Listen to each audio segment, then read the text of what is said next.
The shooting at Columbine High School happened 20 years ago. Sean Graves was a freshman.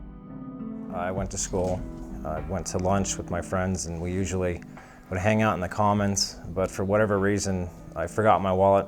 The three of us decided not to eat lunch that day, which prompted us to go for a walk outside because it was a gorgeous day. And by doing so, we ended up inadvertently walking out to witness both Eric and Dylan. They were loading what we called realistic-looking paintball guns, but that's when they ratcheted off a few rounds, and we realized that this is something completely different. My friend was murdered, and I watched the attempted murder of my other friend.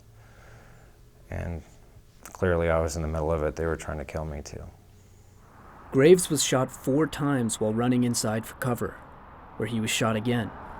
I ran clear around the fence, and with my backpack still on, I managed to get my entire body behind a concrete wall with my hand on the doorknob to get back into the commons, and just that little bit of my backpack sticking out was enough for a stray bullet to enter the side of my backpack, enter my spine, paralyzing me from the waist down and shooting out my hip.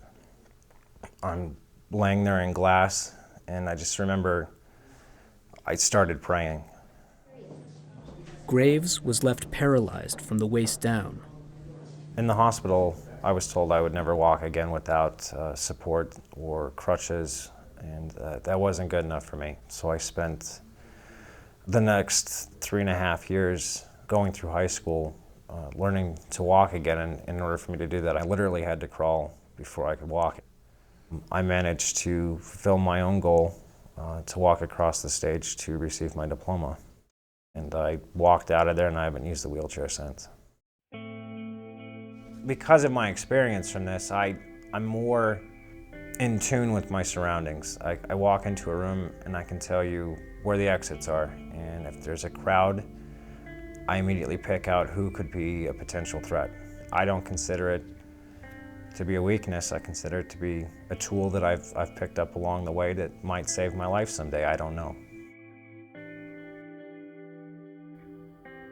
I could spend my entire life living in fear, wondering when's the next attack or when's the next person going to do that, but that would be it. I'd be living in fear. I would be giving in to what they wanted to happen.